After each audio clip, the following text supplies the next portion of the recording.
I'm a truck driver, and I go through Manitoba going to Calgary, because I work for Day and Ross. And I go out that way, and up in Manitoba, it's all rural up there, and you've got a lot of lakes. Yeah, Brian, tell me, what's the environment like about right now in this time of year? Cold. How many people live on that reservation, First Nation reservation over there? Yeah, it's mostly Indians up that way. The Jackhead Reservation, would, I think there's a big media blackout going on over there. I really can't get in touch with anybody. The lines are still down. And The lines are still down, yeah, because I'm keeping up to date. I even checked with CTV News in Winnipeg, Manitoba. I even sent them an email because they hadn't heard of anything crashing up there, because the military's keeping it all hush-hush, huh? Absolutely. Did you? Plane. First it was a plane in one of their stories. I don't know if you read the links I sent you, because first of all, they said it was a plane that went down, and then another story, they showed the snowmobiles going across the ice, and they have these all-terrain vehicles that they use on the ski hills. It's a big, it's like an all-terrain vehicle with tracks that are able to cross the snow, and they were pulling something out of the ice, and it was no plane. It was a disc-shaped object, because that's what they said in the story. But I keep checking the news every day, because the main news media out there is CTV News, Winnipeg. Because I'm in Montreal. Yeah, it sounds like definitely there's just a blackout altogether. All my contacts have, their phones are down. They're not returning emails whatsoever. I hear when you've said in your email and your contact that when you're driving through the area as a truck driver, you've seen strange lights in the skies around there? Well, yeah, these ones that blink all different colors. I'm going to put you on speakerphone because Natalie wants to hear the conversation, okay? Absolutely. Hold on. Can you hear me? Yeah, we got you. Brian, let me ask you, and welcome Natalie. Blake Cousins here. I just wanted to let everybody know there's a chief in the area that apparently has video and photographs of the scene, along with the military operation in retrieval, but now they have his house surrounded, and they're not letting him out of his place, and definitely they're blocking any kind of signal or transmission to get this stuff out.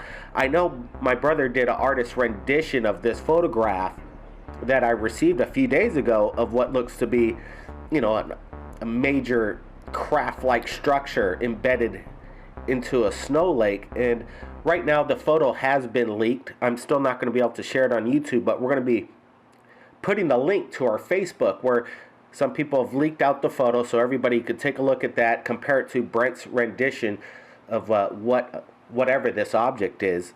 Brian, did you get a look at that photograph that's been leaked around? Did you find it? I have it on my computer because I believe Facebook took it off, but I had a chance to copy the link that where the picture came from. I had a chance to add it to my bookmarks because Facebook removed it. Well, it's really interesting. Why is Facebook trying to cover up this social media major event? I thought Canada was part of disclosure, and but it's Facebook, Blake.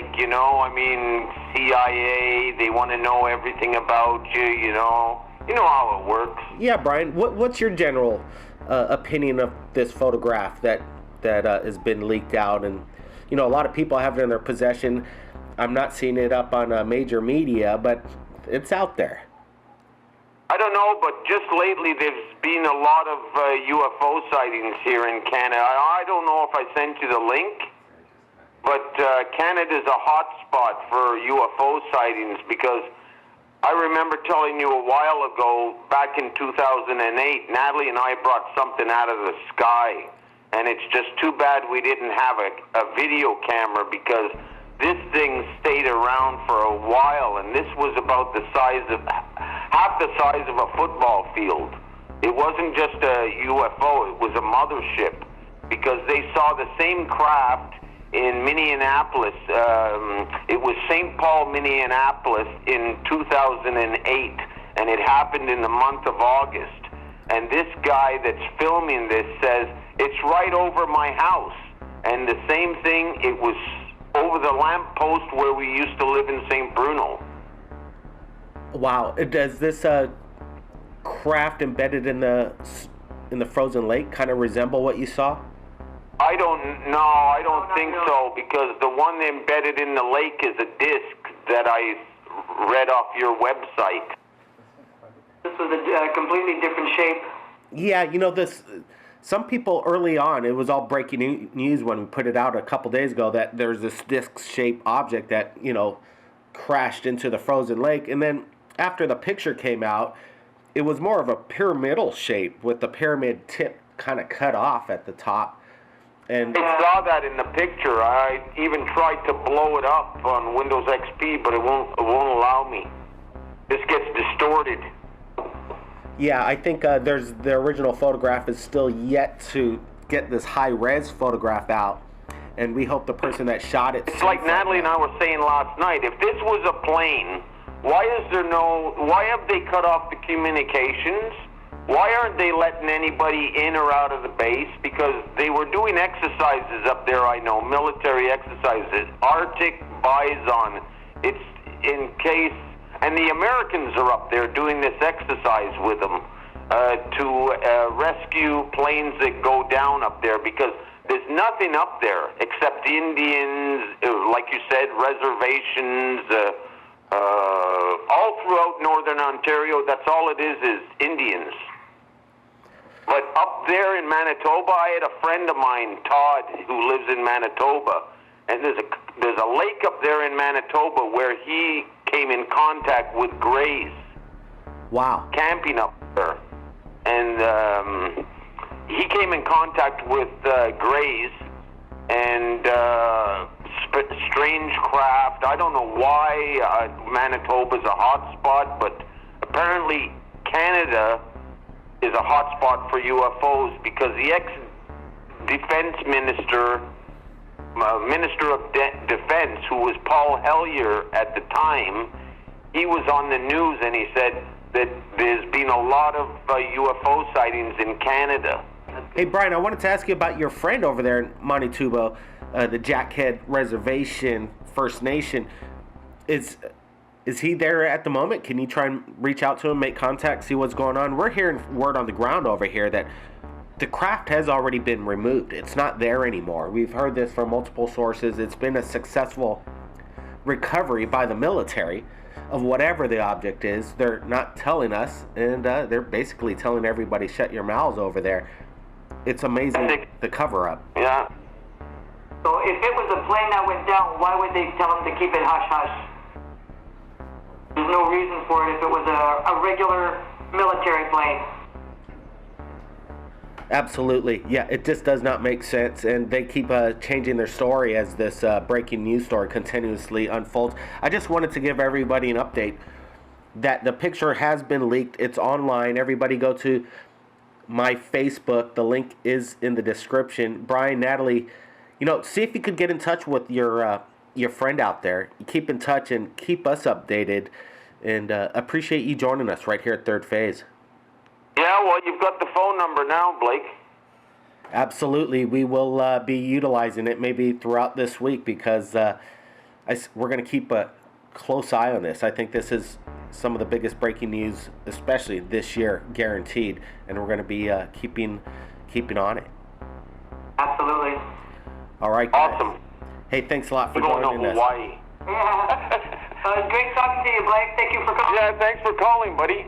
Thank you, Brian and Natalie, all the way from Canada. Incredible story. We're going to be following this. Again, the link is below. Everybody be safe at the Jackhead Reservation First Nation. The Indians out there, it's your land. It's sovereignty. Don't let them shut this down. Be brave. Get the word out. Contact Third Phase of Moon. Contact anybody. We got to get this word out. something went down in Canada, and we're gonna find out what it is. I think it's a media blackout over there. Nobody's returning or answering the phones. All the email contacts that I had, nobody's replying back. I want to thank you, Mark, for replying back. But we've heard that there's the leader of the Indian tribe over there, Jackhead. The chief is surrounded in his home right now. He has video and photographic evidence of whatever was in that lake, and now they're surrounding his house. This is what we just heard within the last hour. And yeah, so it sounds pretty heavy. We just want everybody, this is kind of strong arm tactics from what I'm hearing. Yeah, totally. I mean, all that kind of stuff is really uncharacteristic of Canadian military as far as any of that stuff goes. Also, I was reading on some of the YouTube comments. I heard some people were saying that that this was an operation, military exercise that was planned. But I mean, I don't think, as far as I know, nobody on the reserve was aware of the operation beforehand. And if you're, as far as I know, military exercises are not to be done on Indian reservation land. That's kind of their land, natural habitat for hunting and trapping, etc. So that's kind of where I find the story a little bit strange as to how they're doing military exercises out there without the people on the reserve even hearing about it, because I'm sure they would have at least tried to put a stop to it, or maybe have them move somewhere else. Because, I mean, this is a big country, it's a big province, they can do that exercise anywhere they like. Why there? That's a good question. Well, I think one of the reasons why it went down in that general area is you look at the geography of the place, and the lakes and the swamps and in the middle of nowhere and the harsh environment. I don't think you'd survive more than 10 minutes out there without any kind of protection from the environment, deadly environment to say the least. So what a perfect place to do something like this, where nobody's around. And then they go, well, who cares about this Indian reservation, and pretty much walk all over them and start detaining people and suppressing information. What's interesting to me is that this photo has been leaked of the crash area on the frozen lake, and people are sharing it on Facebook, but Facebook continuously keeps deleting the photograph for some odd reason. Oh, really? I didn't know that. Have you seen this photograph? No, I have seen some pictures from somebody's Facebook, like they were showing me. Like I said, I don't really do the Facebook thing, so they were showing me the pictures on Facebook, and all I did see was just lots and lots of equipment on the ice. Like, I mean, tons and tons of trucks and semi-trucks and low beds and you name it was out on the lake.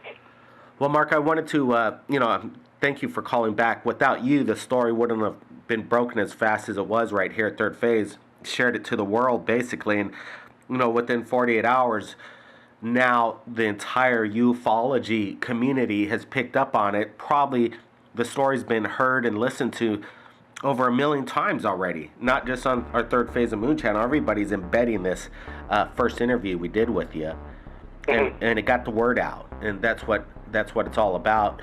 But the military seems like, well, they're pretty strong, and it's amazing what kind of technology they have, where it seems like this media blackout, as well as a public lockdown in that area to get out any kind of digital information or phone calls, is quite impressive on their part. Yeah, you can say that again. I mean, kind of scary when you think about it that way.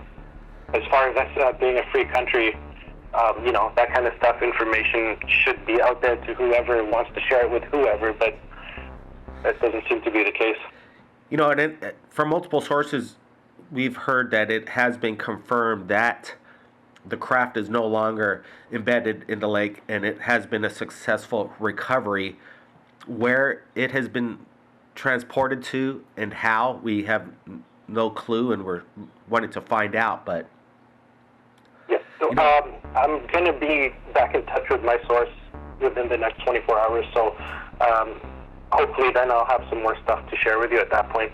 Wow. Okay, Mark. Well, you keep in touch. You got our number. Appreciate the call back, and be diligent, and we look forward for more updates from you, Mark. Yeah, awesome. Thank you for your time. I appreciate it. Thank you, Mark. All right, we'll talk to you soon.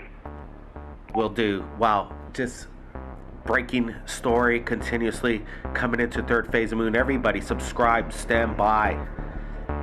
More to come. Blake Cousins, we'll see you again next time.